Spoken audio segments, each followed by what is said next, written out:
Bon alors aujourd'hui on va s'attaquer à un sujet qu'on n'a jamais vraiment abordé sur la chaîne, les PC portables, puisque j'en ai eu deux à prêter pour pouvoir les tester.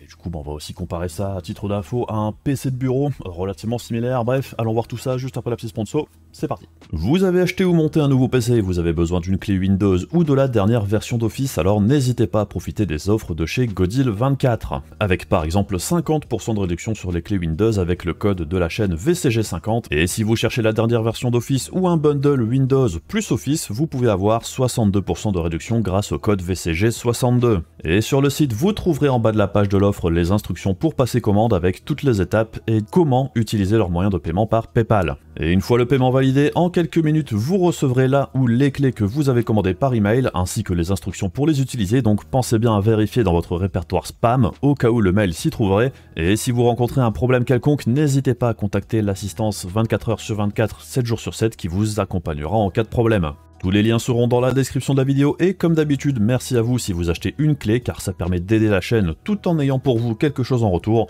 Et également merci bien sûr à Godil24 pour sponsoriser cette vidéo. Alors les PC portables, bon c'est un sujet intéressant et complexe à la fois, puisqu'il y a pas mal de détails qui font que c'est quand même un autre monde que celui des PC de bureau qu'on a l'habitude de tester ici.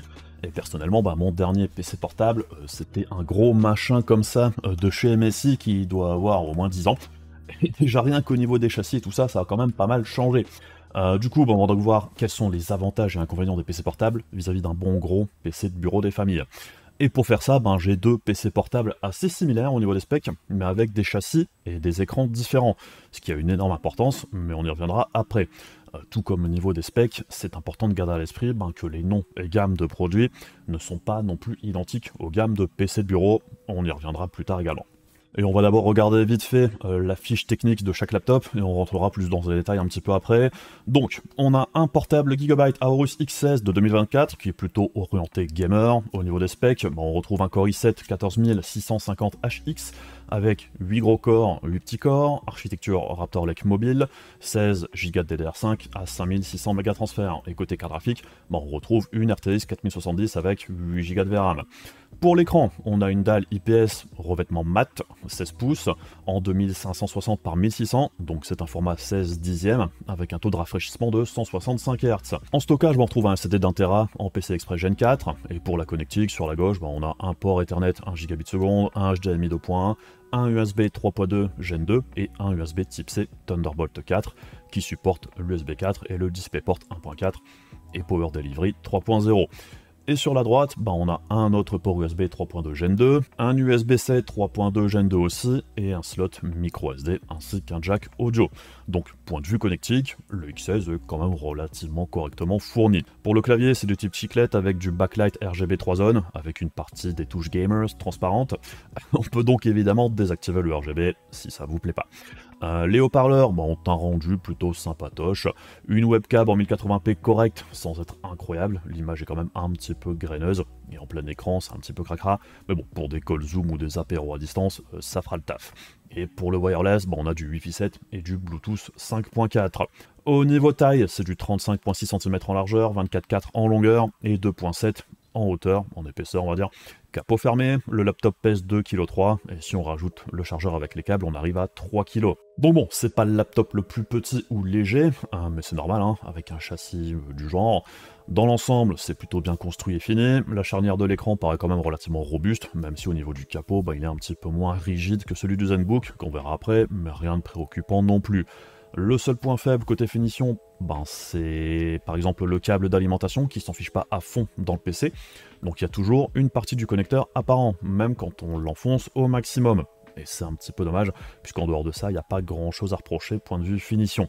C'est pas le produit le plus premium du monde, point de vue laptop, mais c'est très très correct. Et même si c'est un laptop orienté gaming, je trouve qu'au final, le look est assez passe-partout, c'est pas aussi marqué que d'autres modèles que j'ai eu entre les mains par le passé, ça reste relativement sobre ici.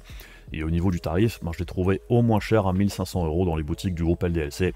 Oui, ça reste un beau billet.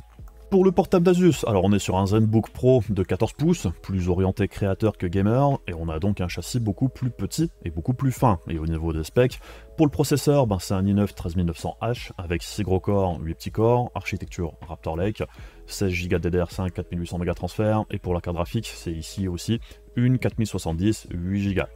Niveau écran, on est ici sur une dalle OLED glossy de 14.5 pouces en 2880 par 1800, donc format 16 dixièmes, avec un taux de rafraîchissement de 120 Hz. Pour le stockage, ici aussi, on est sur 1 Tera en PCI Express Gen 4, et niveau connectique, sur la gauche, un USB 3.2 Gen 2, un HDMI 2.1, un port jack, et sur la droite, un port USB-C 3.2 Gen 2, un USB-C 4.0 Thunderbolt 4, et un lecteur de carte SD 4.0.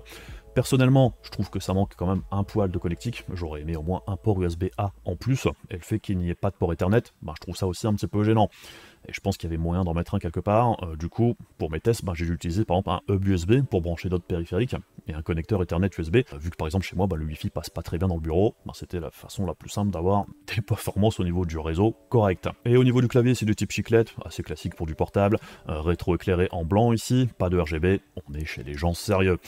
Les haut-parleurs sont plutôt corrects également pour ce laptop, même s'il faut pas s'attendre à des miracles sur des PC portables. Pareil pour la webcam, c'est encore plus granuleux je trouve que pour celle du X16, mais bon, pour du Zoom ou du Teams, on peut faire avec. Et niveau wireless, on retrouve ici du Wi-Fi 6E et du Bluetooth 5.3. Pour la taille, on est sur 32.2 cm en largeur, 22.3 en longueur et 1.8 cm en épaisseur. Et niveau poids, on est sur 1.6 kg pour le laptop seul. Et avec les câbles et le chargeur, on rajoute 600 grammes qui nous font passer à 2,2 kg au total. Donc au niveau taille et poids, c'est clairement plus passe-partout que le X16. Après, l'écran est plus petit, le châssis plus fin, ce qui apporte son lot de problèmes vu le matos embarqué, mais on verra ça ensuite. Pour la qualité de fabrication, c'est du plutôt bon ici. Ça paraît plutôt solide malgré la finesse de l'écran, c'est très sobre, c'est plutôt classe. Je trouve que le look est plutôt réussi. Et pour le tarif, ici c'est un modèle US qu'on m'a prêté, d'où le clavier en QWERTY. Et pour le prix, du coup l'équivalent en modèle français semble coûter environ 3000 € dans la boutique ADLC. Bon, c'est un laptop orienté plus haut de gamme que le X16. Et puis Asus plus OLED, on n'est pas vraiment surpris que ça coûte très cher. Mais oui, c'est quand même 2 fois le prix du X16, ça pique beaucoup. Donc maintenant que les présentations sont faites, parlons des laptops en général. Alors, la chose la plus importante au niveau des PC portables, c'est le châssis, puisque c'est lui qui dicte plus ou moins les performances d'un laptop. Ce qui veut dire que d'un PC portable à un autre, même si les specs sont identiques, si un châssis est beaucoup plus épais et mieux refroidi qu'un autre, ça voudra sûrement dire que celui-ci est capable de dissiper plus de watts, même si ça peut varier ici aussi, d'une marque à l'autre, selon la qualité de fabrication, des matériaux, design et compagnie. Donc, grosso modo, chaque modèle de laptop aura des performances différentes selon ce que le constructeur proposera au niveau du châssis. Et c'est vraiment la différence majeure avec les PC de bureau, puisqu'un PC de bureau, un i9 pour aller consommer plus de 300 watts, ça posera pas de méga problème. En dehors des soucis d'Intel dont on entend parler dernièrement, bien évidemment. On peut aussi rajouter une grosse carte graphique, qui ira consommer elle aussi plus de 300 watts. Tant que la lime et le refroidissement suivent, les deux pièces iront consommer ce dont elles ont besoin pour atteindre leur niveau de performance attendu, qu'on retrouve dans les différents tests. Les deux ont leur système de refroidissement respectif, pas de gros problème si on n'a pas fait n'importe quoi au niveau du choix des composants dans l'ensemble. Mais bon, pour un laptop, c'est pas comme ça que ça se passe. Un châssis, ça impose une certaine capacité de dissipation, et donc un budget watt beaucoup plus contraignant. Si un châssis peut dissiper 200 watts, il faut que le processeur et la carte graphique se partagent ce budget consommation. Et selon le matos embarqué, ça changera les performances du laptop assez drastiquement. Ce qui fait que justement, avec les deux laptops que l'on a ici, même si on a une 4070 dans les deux, c'est pas pour autant que les performances seront les mêmes. Et c'est pas seulement la faute du processeur qui est différent, ou de la vitesse de la RAM. C'est aussi le châssis, en fait, qui change le plus. Et il y a aussi une autre composante qui a un impact, le software des constructeurs, avec des profils qui peuvent influer sur les performances, le refroidissement et compagnie, on y reviendra plus tard également. Donc effectivement, une fois qu'on sait ça, c'est vraiment pas pratique du tout quand on cherche à acheter un PC portable, puisque chaque modèle est différent, et juste se baser sur la liste des composants, ça permet pas d'estimer les performances finales non plus. Donc ouais, c'est encore plus compliqué de savoir ce qu'on va acheter vraiment par rapport au PC de bureau, ou par exemple une 4070, qu'on achète la moins chère ou la plus chère, à grosso modo 5% près, et en dehors de différence au niveau du système de refroidissement, c'est grosso modo la même carte. Un processeur là aussi, tant que la carte mère et le refroidissement sont suffisants sur PC de bureau, c'est pareil, on sait où on met les pieds. Mais pour les laptops, c'est vraiment du cas par cas. Donc pas le choix que d'aller voir les performances dans les tests de performance indépendants. Et l'autre gros piège à éviter aussi avec les PC portables, c'est au niveau des specs. Les specs du hardware embarqué, un i9 de PC de bureau, c'est pas la même chose que celui d'un laptop. Et pour les cartes graphiques, c'est pareil, une 4070 de PC portable, c'est pas la même carte que celle d'un PC de bureau. Puisque ça vous aura peut-être pas échappé, une 4070 sur PC de bureau, normalement ça a 12 Go de RAM, et pas 8, comme c'est le cas pour nos deux PC portables ici. Alors, c'est un choix au niveau des gammes, que ce soit chez Nvidia ou Intel ou AMD, et je suis pas fan des appellations des processeurs et cartes graphiques laptop, et si on regarde la gamme RTX Mobile, grosso modo, il n'y a pas de carte avec la puce de la 4090, ce qui est au final plutôt logique. Une 4090 de PC de bureau, pour que ça rentre dans un laptop, faudrait tellement la brider que ça n'aurait plus aucun sens, ou faudrait faire vraiment un laptop énorme. Du coup, la 4090 laptop a une puce de 4080 de PC de bureau. La 4080 laptop, la puce de la 4070 Ti de bureau, la 4070 laptop, la puce de la 4060 Ti de PC de bureau, et ainsi de suite. Donc grosso modo, on a un décalage d'une gamme vers le bas au niveau des puces par rapport à celles qui équipent les cartes des PC de bureau. Tout en sachant que selon les châssis, encore une fois, une 4080 laptop avec un gros châssis peut au final être plus performante en jeu qu'une 4090 laptop qui aurait une limite de consommation plus basse. Et parfois, ça c'est un choix délibéré des fabricants, puisque mettre une grosse carte qui sera bridée par sa consommation, non seulement c'est plus vendeur sur le papier, donc ça permet de vendre plus cher, ce qui est sûrement l'argument principal, mais parfois, avoir une grosse puce bridée, c'est plus simple à refroidir qu'une plus petite qui tourne à balle. Donc pour les laptops, c'est souvent une histoire de compromis au niveau du choix des composants. Et du côté des processeurs, c'est pareil, l'i9 du ZenBook est plus proche au niveau du nombre de corps et tout ça d'un i5 13600K d'un PC de bureau que d'un i9.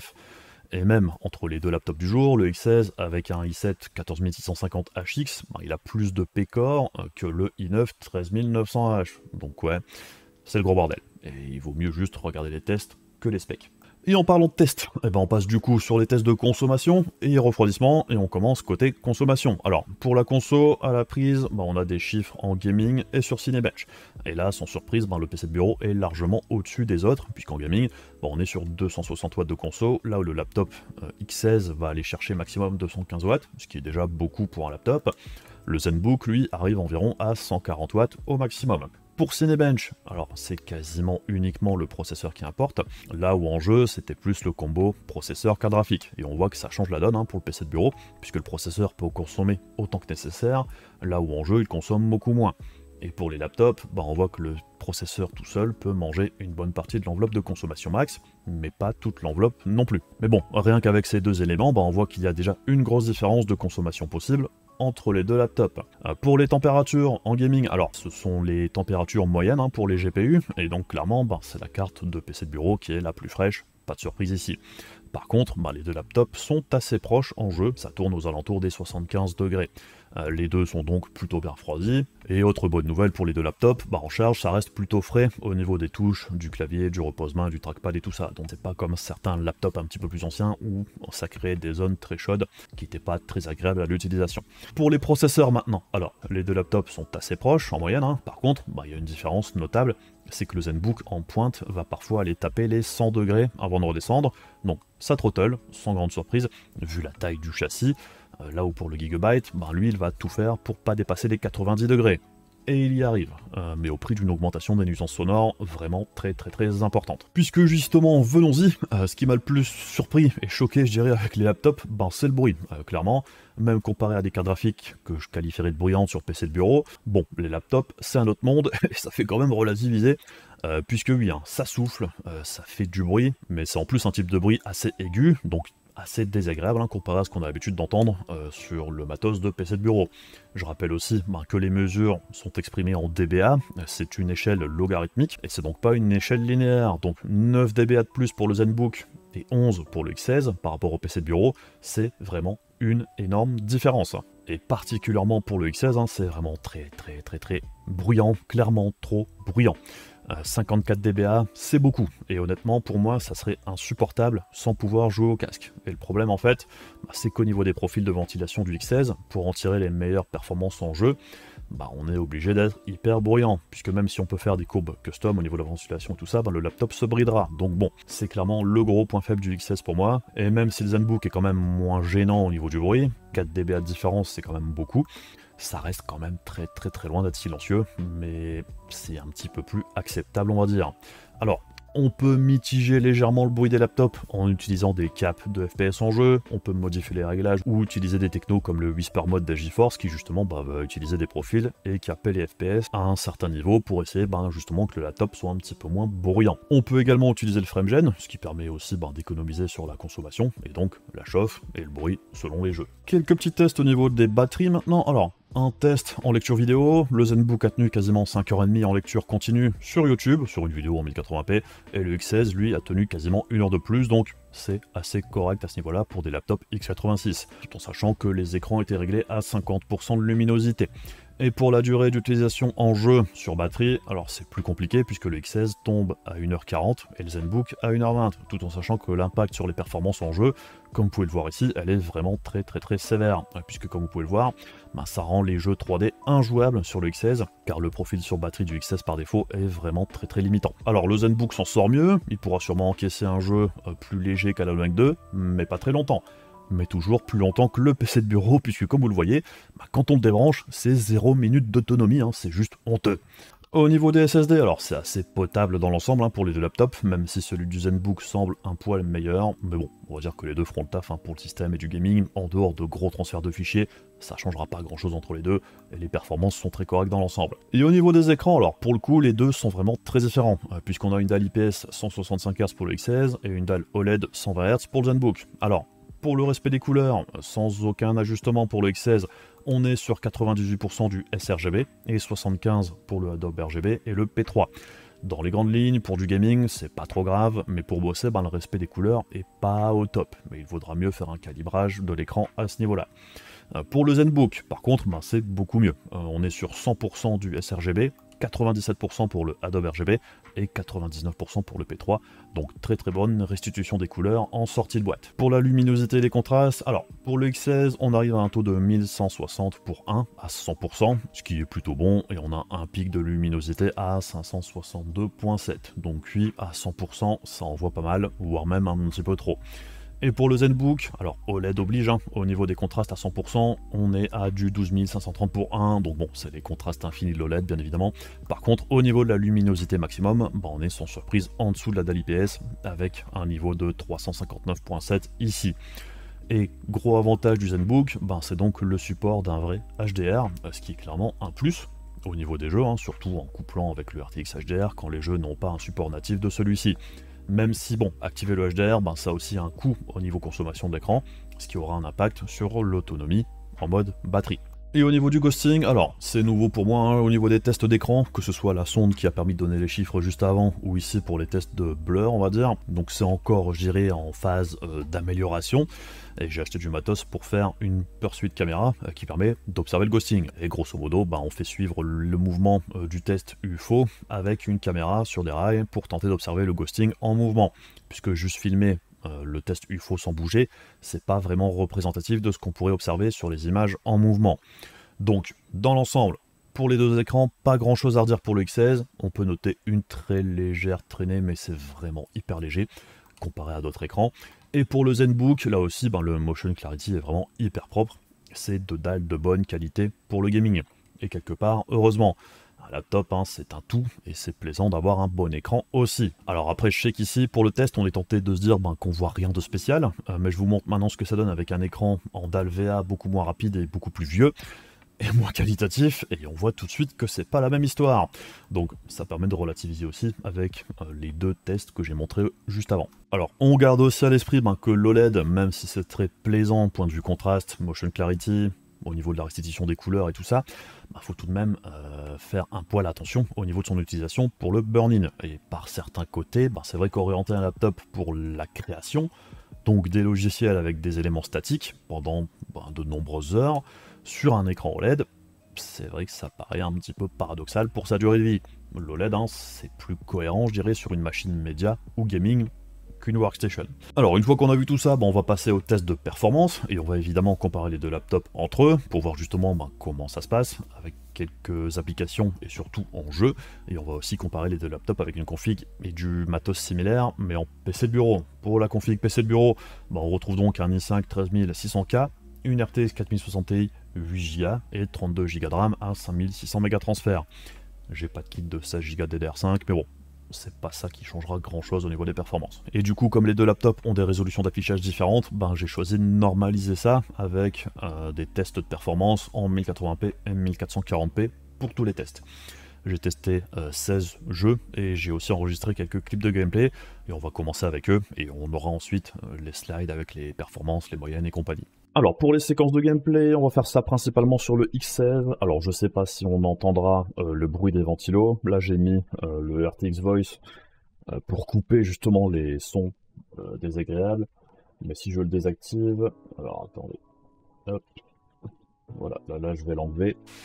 Bon, là je présume qu'on entend du coup les ventilos qui s'excitent. C'est absolument atroce, donc je vais remettre le RTX Voice en espérant que ça fonctionne bien. Bon, bref, en dehors de ça. Pour Alan Wake 2, alors, il y a aussi un autre truc, c'est qu'au niveau du control center de Gigabyte, au niveau des profils, il y a des problèmes, je dirais. Par exemple, il y a le AI Power Gear. Si vous le mettez par exemple en mode performance, vous vous dites bah, c'est ce qui m'offrira le plus de performance en jeu, bah justement c'est pas le cas. C'est un petit peu paradoxal, parce que du coup quand on active le mode performance, bah en fait l'algorithme du truc va toujours essayer de faire en sorte de donner le plus de jus possible à la carte graphique, et du coup ça va être au détriment du processeur, ce qui fait qu'assez régulièrement bah, le processeur sera en manque de jus et va être du coup pénalisé, il va baisser sa consommation. Mais ça aide pas à avoir de meilleures performances en fait, ça va créer de l'instabilité et des stutters, ce qui est complètement contre-productif. Donc si vous voulez avoir une bonne expérience en jeu, bah, assez paradoxalement, il vaut mieux mettre en AI Auto Gear ou en mode équilibré, et ensuite dans AI Boost se mettre en gaming, et c'est ce qui propose généralement les meilleures performances. Puisqu'en dehors de ça, ben, je vous mettrai en parallèle aussi un extrait de ce que ça donne avec le mode performance, et vous verrez que ben, c'est beaucoup moins stable. Donc bref, ici, on voit qu'en natif, on tourne aux alentours des 40 fps, ce qui est déjà plutôt jouable dans l'ensemble. On peut pas dire que le framerate soit méga stable tout le temps, mais bon, dans l'ensemble ça va, y a rien de dramatique. On peut faire avec. Bon, du coup, on veut quand même avoir plus de performance. La chose la plus simple à faire, avec un laptop, avec un écran de 16 pouces, c'est d'activer le DLSS, puisque la diagonale est si petite que le DLSS est quasiment imperceptible. Honnêtement, pour voir la différence, faut quand même s'accrocher, donc pourquoi se priver? Et on voit qu'on arrive maintenant aux alentours des 60 fps, ce qui est quand même largement suffisant pour le jeu, ça passe dans les grandes lignes. Alors on enchaîne avec Counter-Strike 2, et comme vous pouvez le voir ici, c'est quand même assez compliqué, puisque si vous regardez les barres de framerate, et de frame time aussi, c'est pas méga stable. On voit qu'au niveau des 1%, on n'est pas bon du tout. Donc on a de très bons FPS moyens, mais les 1% sont très mauvais. Ce qui fait qu'à l'affichage, on a quelque chose d'assez hachuré. Ça paraît pas fluide en fait. Ce qui est hyper désagréable. Donc bon, CS2, c'est un jeu qui m'a posé problème au niveau des tests avec les deux laptops, que ce soit le ZenBook ou le X16 ici.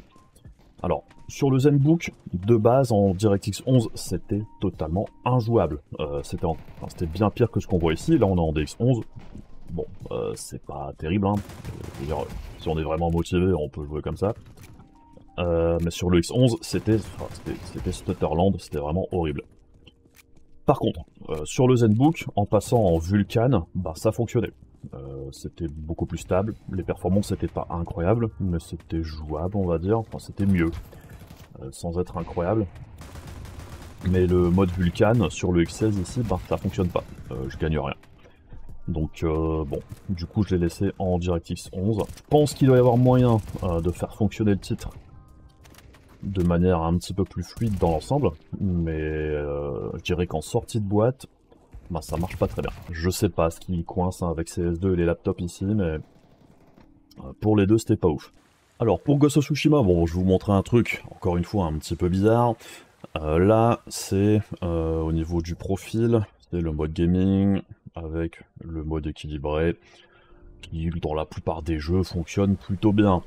Bon, sur Ghost of Tsushima, comme vous le voyez ici, c'est pas méga stable tout le temps. On voit qu'au niveau du frame time et du frame rate, il y a un truc qui va pas. Du coup, je passe exactement le même profil, je passe en mode AI Boost, en défaut. Et là, du coup, comme vous pouvez le voir maintenant, le frame rate et le frame time sont dans l'ensemble bien plus stables.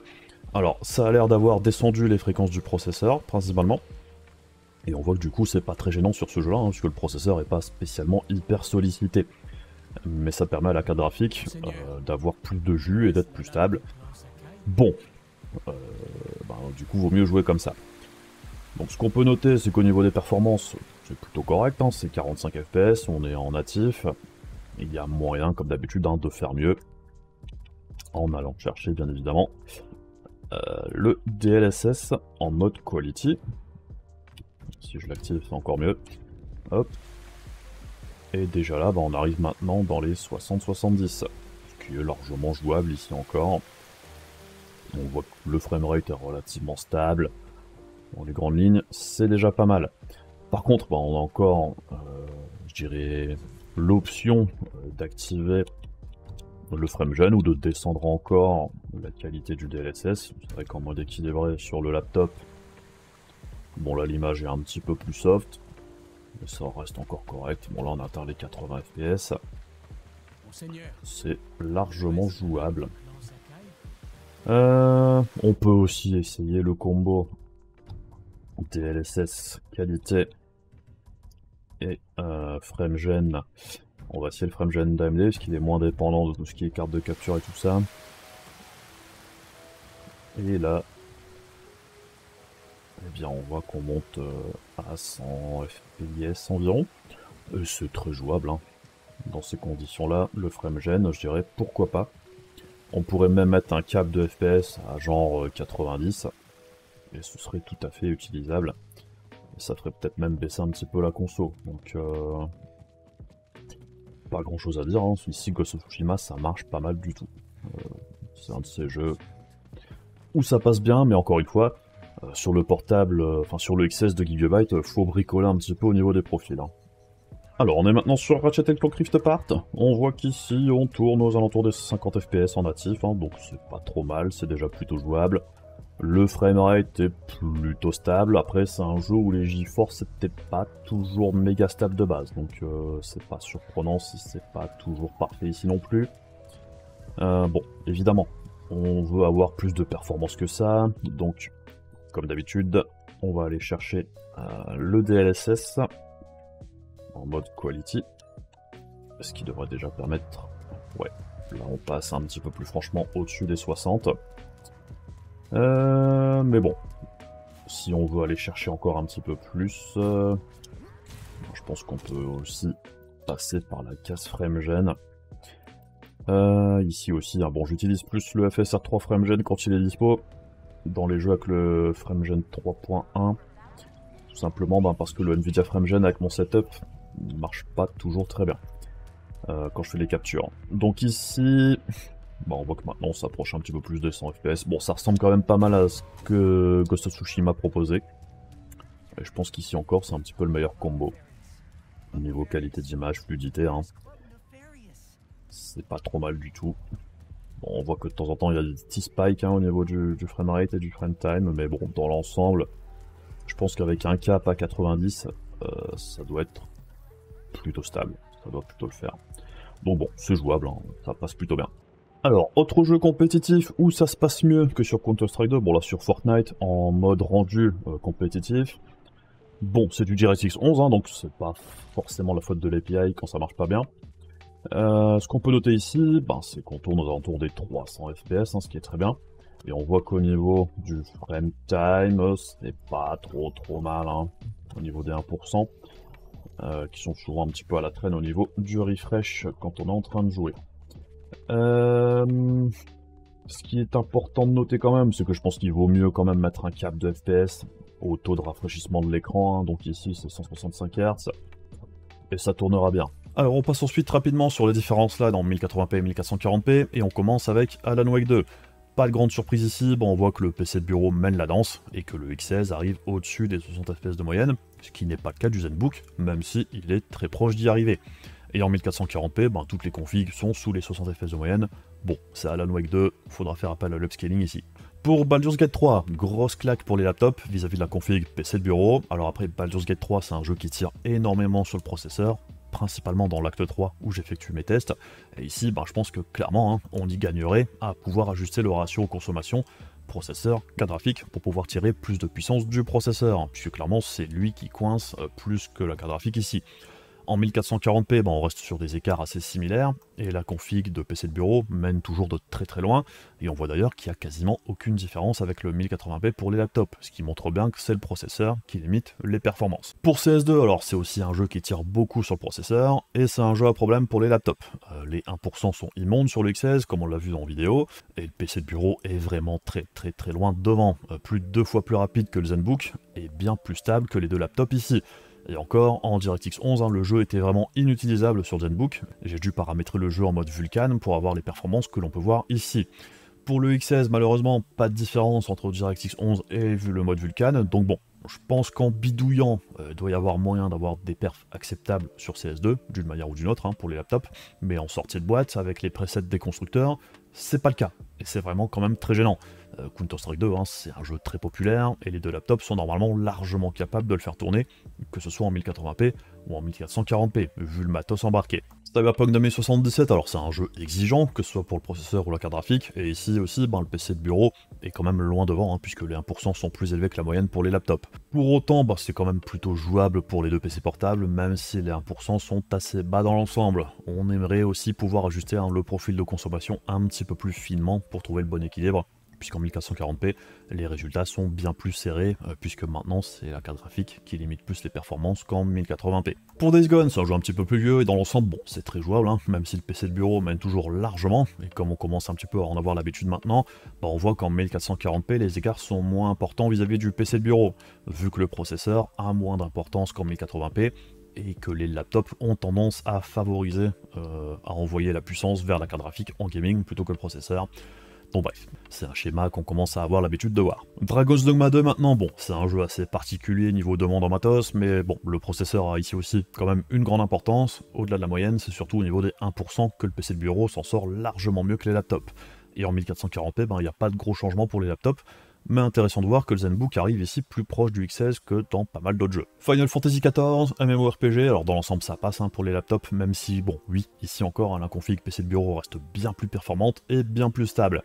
Et en 1440p, on conserve des écarts similaires au 1080p, même si les performances sont un ton en dessous, bien évidemment, mais rien de dramatique. Pour Fortnite en mode DirectX 11 compétitif, alors, les chiffres parlent d'eux-mêmes, on est très limité par le processeur pour les laptops. On l'est aussi sur PC de bureau, mais on reste quand même largement au-dessus des PC portables.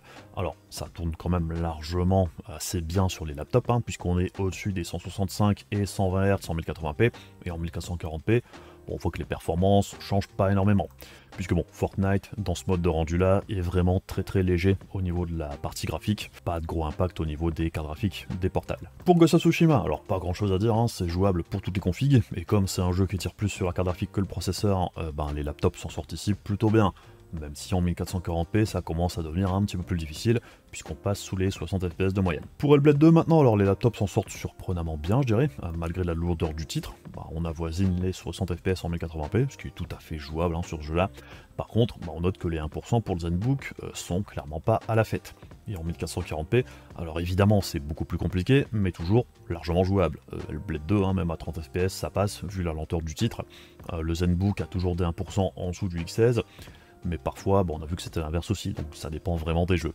Pour Hogwarts Legacy, alors c'est jouable pour les laptops, mais le PC de bureau reste quand même loin devant, pas de surprise, c'est un jeu qui tire pas mal, point de vue processeur, et que ce soit le framerate moyen ou les 1%, les laptops mangent quand même assez cher ici par rapport au PC de bureau. Alors on peut faire avec en 1080p et en 1440p également, même si les chutes de FPS se font plus ressentir, puisqu'on tombe autour des 40 fps pour les laptops, là où le PC de bureau est encore largement plus à l'aise. Et Horizon Forbidden West à l'inverse, c'est un jeu qui tire sur le GPU, du coup les laptops s'en sortent mieux. Vous commencez à avoir certains patterns qui reviennent. Ici les laptops sont donc assez proches du PC de bureau en 1080p, et en 1440p également d'ailleurs. La charge devient un petit peu plus lourde, du coup on commencera à envisager l'upscaling ici dans ces conditions là. Pour Like a Dragon Infinite Wells, alors on retrouve un bel avantage pour le PC de bureau, mais c'est tout à fait jouable sur les laptops, que ce soit en 1080 ou en 1440p, et comme en plus le TA du jeu est plutôt crade, on n'hésitera pas à utiliser le DLSS de toute façon pour améliorer les choses, ou le DLAA selon les goûts, puisque le jeu est quand même plutôt fluide dans l'ensemble. Pour Ratchet & Clank Rift Apart, bon, comme souvent le PC de bureau s'en sort bien mieux que les laptops, mais ça reste ok pour les PC portables, et c'est aussi un de ces jeux où le ZenBook vient se placer à égalité avec le X16 en 1080p. Par contre en 1440p, le X16 reprend l'avantage d'une courte tête. Pour The Finals maintenant, bon, on retrouve le PC de bureau tout de même assez loin devant, mais les laptops se défendent quand même plutôt bien. Dans les grandes lignes, c'est très jouable, pas de souci de stabilité du framerate ici, comparé à CS2, c'est quand même beaucoup mieux. Et enfin un dernier titre, The Last of Us Part 1, et ici on voit que le X16 s'en sort bien, puisqu'assez proche du PC de bureau, le ZenBook est tout de même un bon cran derrière, mais bon, c'est tout à fait jouable en 1080p, et en 1440p par contre, les écarts se resserrent beaucoup, et clairement ici, c'est la carte graphique qui limite. On arrive donc aux moyennes, et sans grande surprise, le PC de bureau mène d'environ 30% en 1080p sur le X16, et 45% vis-à-vis du ZenBook. Et je dirais que plus que les moyennes de framerate, ce qui joue beaucoup plus en faveur du PC de bureau, pour moi, c'est la stabilité du framerate, et ça se retranscrit même dans les chiffres, puisqu'au niveau des 1%, le PC de bureau arrive 50% au-dessus des laptops. Et en 1440p, pas de gros bouleversements, même si les écarts sont moins importants qu'en 1080p, tout simplement parce que le processeur limite moins les parties graphiques dans cette résolution-là. Pour autant, au niveau des 1%, on reste sur 40% de mieux pour le PC de bureau, ce qui reste quand même massif. Avant de passer à la conclusion, on regarde aussi les performances en applicatif, et on commence avec Blender Open Data. Alors, en violet, c'est les scores processeurs, et en bleu, le score carte graphique. Et les résultats sont assez logiques. Le 13600K arrive en seconde position derrière le X16, qui a 2 gros corps de plus, et comme ici la carte graphique n'est pas sollicitée dans le test processeur, il peut consommer au maximum autorisé par le laptop. Et le ZenBook, qui a une configuration au nombre de corps identique au 13600K, arrive derrière avec ses limites de consommation quand même plutôt restreintes. Et pour le test Blender carte graphique, ici aussi ce qui joue ce sont les limites de consommation des laptops, et les écarts ne sont pas hyper élevés au final. On passe sur Cinebench R24 en single core en violet et multicore en bleu. Alors en single core, on voit que grosso modo c'est plutôt proche dans l'ensemble pour les 3 processeurs, c'est plutôt logique. Les fréquences max en single core sont pas si éloignées que ça, c'est la même architecture. Par contre, on voit que contrairement à Blender ici, le 13600K finit en tête, et le X16 finit quand même un bon cran au-dessus du ZenBook. On passe ensuite sur N-Break, donc encodage. En violet, c'est les scores GPU, et en bleu, les scores CPU. Et c'est en seconde, donc le plus petit score, c'est le meilleur. Du coup, côté processeur, ici aussi c'est 13600K qui l'emporte, peu importe le format. Et pour les encodages GPU, il l'emporte aussi, même si le X16 est vraiment quasiment au même niveau. Il n'y a vraiment que le ZenBook qui traîne un petit peu plus la patte sur ce test-là. Et on termine avec un petit test intelligence artificielle sur Stable Diffusion avec le benchmark Procyon qui utilise Stable Diffusion 1.5. Pas le Stable Diffusion XL ici, puisqu'hélas, toutes les cartes du test ont 8 Go de VRAM, ce qui limite les modèles utilisables. Et donc ici, on a les résultats en secondes par image, donc c'est le plus petit score qui l'emporte. Sans grande surprise, on suit les limites de consommation des différentes cartes graphiques. Au niveau des résultats, c'est forcément la carte de PC de bureau qui gagne, mais bon, on voit que sur ce test-là, les écarts sont pas si énormes que ça. Alors, après tous ces tests, qu'est-ce qu'on peut penser de tout ça? Bon, déjà, d'un pur point de vue performance, à config relativement équivalente, on voit que les deux laptops peuvent se comporter quand même assez différemment, dû à leur châssis, comme on s'y attendait. Et on voit aussi que le PC de bureau arrive en tête d'assez loin avec une config relativement équivalente au niveau des specs. Mais bon, c'est pas hyper surprenant non plus, ce sont des produits très différents des PC de bureau, et pouvoir caser tout ce qu'on trouve dans un PC de bureau dans un si petit format, ça vient forcément avec des concessions. C'est le prix du format, et oui, le format en question coûte quand même assez cher. Pour autant, si on prend tout en compte, en réalité le X16 par exemple n'est pas si cher que ça comparé à un PC de bureau similaire à celui que j'ai pris à titre de comparaison. 250 € pour le processeur, 370 pour la carte graphique, 100 € pour la RAM, un refroidissement à 50 €, une Alim à 90, un SSD à 70, un boîtier à 100 €, moniteur à 200, 250, on pourrait aussi rajouter webcam, micro, clavier, souris aussi.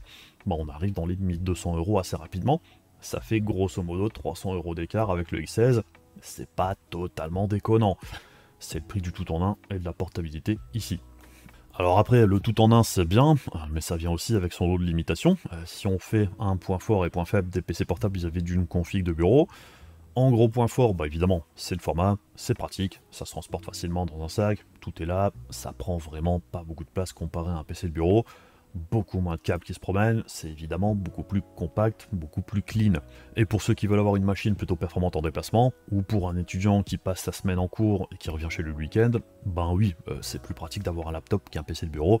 Au niveau du transport, on est d'accord. Et les PC de portable du jour sont quand même assez performants pour à la fois bosser dans de bonnes conditions, mais aussi jouer à tous les jeux sans trop de problèmes. Même si il y a des petits soucis sur certains titres comme Counter-Strike 2 où il faudra bidouiller pour avoir quelque chose de plus stable. On n'oublie pas non plus que la 4070 mobile, c'est une 4060 Ti 8Go et que ici aussi, les 8Go de VRAM peuvent poser problème. Même si bon, généralement, si on joue pas en détail ultra et sans ray tracing, ça passe dans la plupart des jeux, mais on n'est pas vraiment très confort point de vue VRAM. Et pour bosser, c'est vrai que 16 Go de VRAM, ça aurait pas été du luxe, surtout pour le ZenBook, vu son tarif, mais je pense pas qu'il y ait de 4070 16 Go sur la top. Faudra que je regarde, mais je me souviens plus. Et autre point à prendre en compte aussi, c'est que jouer avec des écrans de 14 ou 16 pouces de diagonale, en fait, l'upscaling, le DLSS Quality, ça marche vraiment super bien, c'est quasiment imperceptible en fait, et même en détail équilibré, ça reste encore très potable sur des diagonales aussi petites. Pareil, le frame generation, ça peut aussi être sympa, pour consommer un petit peu moins, faire moins chauffer le PC, le faire moins souffler également, et ça permet de passer de 60 à 100 fps environ, voire plus. Et ça permettrait aussi probablement de s'en sortir avec un laptop moins cher, avec une plus petite carte graphique. Donc c'est vrai que le frame generation, sur ce type de format, ça peut être pratique quand même. Mais c'est vrai qu'en dehors du côté de transportable, boulot, école et tout ça, un PC de bureau, ça a quand même beaucoup d'avantages. Déjà du point de vue performance-prix, on peut faire un PC de bureau aussi performant que le X16, tout inclus, pour moins cher, et on peut aussi faire un PC bien plus performant pour beaucoup moins cher que le ZenBook, écran OLED inclus. Alors ensuite, même si le format PC portable c'est très pratique, niveau ergonomie par contre c'est quand même assez horrible. L'écran est toujours très bas, vu qu'il est attaché au clavier, donc en dehors d'avoir un clavier en plus et de surélever le laptop ou avoir un moniteur externe, la position de travail ou de jeu, elle est ni confortable ni ergonomique sur des longues sessions. Autre souci pour le tout en un, c'est qu'on ne peut quasiment rien changer ou upgrader. On peut rajouter un petit peu de stockage ou de RAM, et c'est à peu près tout. Là où sur un PC de bureau, on peut tout changer, on peut tout upgrader. Et en cas de panne, on peut quasiment tout remplacer relativement facilement. Mais avec un laptop, s'il tombe en rade, un petit peu après sa garantie par exemple, ça peut coûter très cher en réparation. Les pièces sont moins facilement trouvables, et elles sont souvent quand même très coûteuses. Et il faudra sûrement faire appel en plus à un technicien compétent qui sait jouer du fer à souder, ce qui n'est pas forcément le cas dans toutes les boutiques de réparation non plus. Et c'est vrai que sur des laptops très coûteux, comme le ZenBook par exemple, avec son bel écran OLED, s'il y a un problème, ça pourrait vite tourner au cauchemar. Et un autre problème, comme je disais auparavant, c'est le bruit. C'est assez horrible, surtout pour le X16, en pleine charge. Les profils de Gigabyte sont vraiment hyper agressifs au niveau du refroidissement. Alors du coup, le portable chauffe pas, c'est très bien, mais alors les oreilles, par contre, elles chauffent. Et globalement, je trouve que le software du Gigabyte, ça manque vraiment de finition. C'est pas hyper clair au niveau des profils, et on a vu aussi que le profil performance, c'est pas forcément le plus performant en jeu, ce qui est assez contre-intuitif sur un laptop orienté gamer. Il y a des doublons au niveau des profils, et on sait pas vraiment ce qui change entre un profil créateur ou gamer, ça manque d'explication.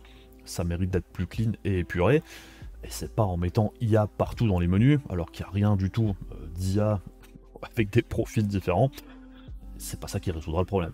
Le software d'Asus, il est quand même un petit peu plus simple et clair, tout est quand même mieux expliqué, et j'ai pas grand chose à redire sur celui-ci, mais ça reste une surcouche en plus de Windows.